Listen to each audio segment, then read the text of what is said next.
Have you yourself ever experienced conflict at your workplace?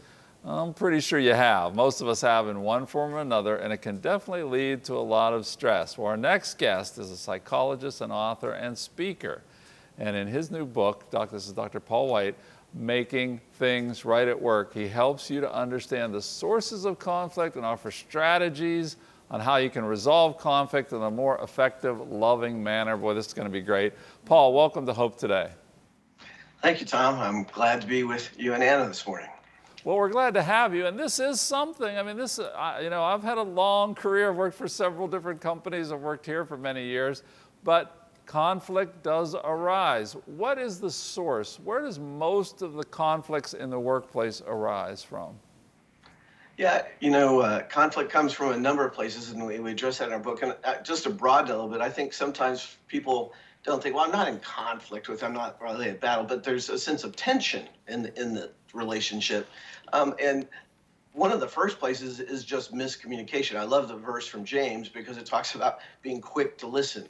Because often we might have a situation where you go to work and you say, hey, did you get a hold of, Mr. Smith? And they said, well, I thought you were going to do it. No, she said, no, I told you to do it. And so just this, miscommunication leads to, okay, what happened here? And we still need to get it done.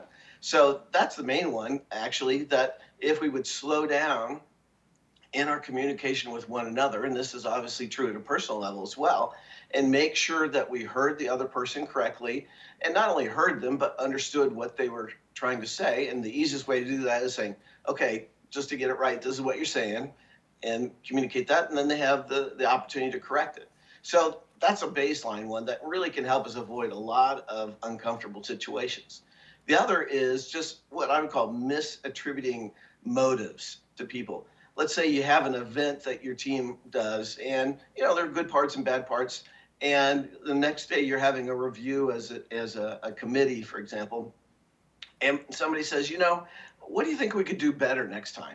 And if you were the lead person on getting that together, you could take offense and think they're trying to throw me under the bus or make me look bad, when in actuality, they just wanted to go better next time. And so sometimes we attribute malintent to other people when it's not really there, and then that can go sideways for sure.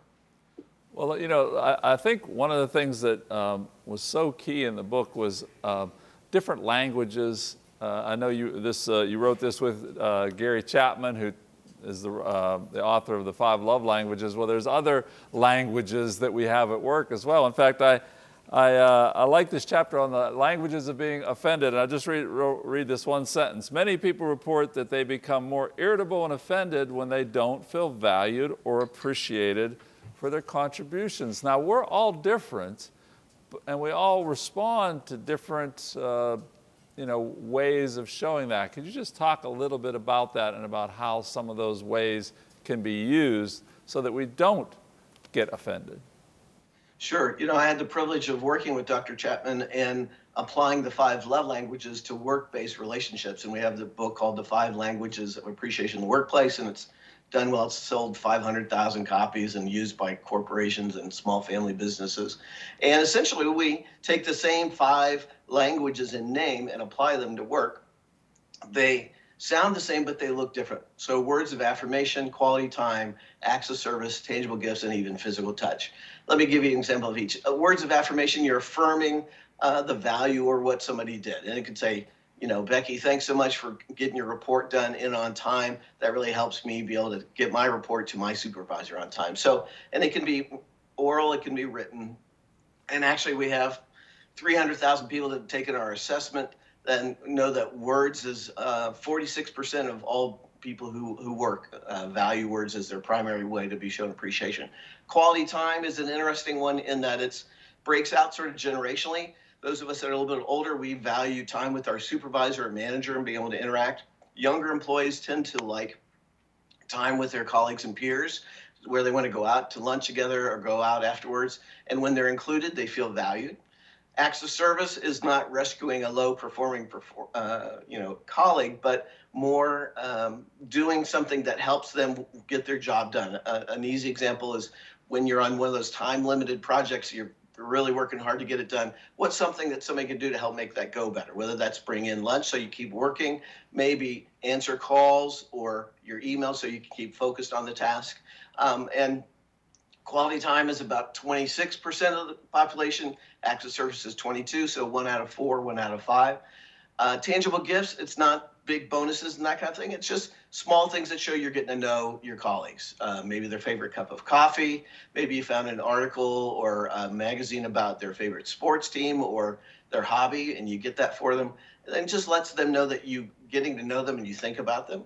And then physical touch is always the one that, people sort of freak out about that, we're going to get sued, but it's really just spontaneous celebration, right? It's a high five when you finish your project. It's a fist bump when you solve a problem, maybe even a congratulatory handshake. And that's less than 1% of the population, but it's there for some people. It differs in the Midwest, upper Midwest versus, say, the South. They're a little more physical, do side hugs, but we find that communicating appreciation in the way that's meaningful to the recipient really makes it more impactful. We tend to start with our own language, but that doesn't always mean as much to the people we're trying to support and encourage. Yeah, those are such good tips. We like to do fist bumps here right. before the Cool. show starts.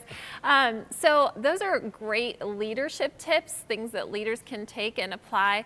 How do you counsel a person who is under the leadership that is maybe struggling with a difficult leader, maybe a leader that's not very self-aware, one that's micromanaging, that's kind of domineering?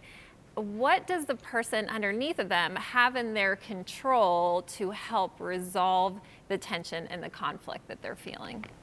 Yeah, that's a tough situation most of us have found ourselves in at some point in our career. The first thing, and we actually did some research and wrote a book on toxic workplaces and dealing with toxic leaders, but you want to first keep your mouth shut.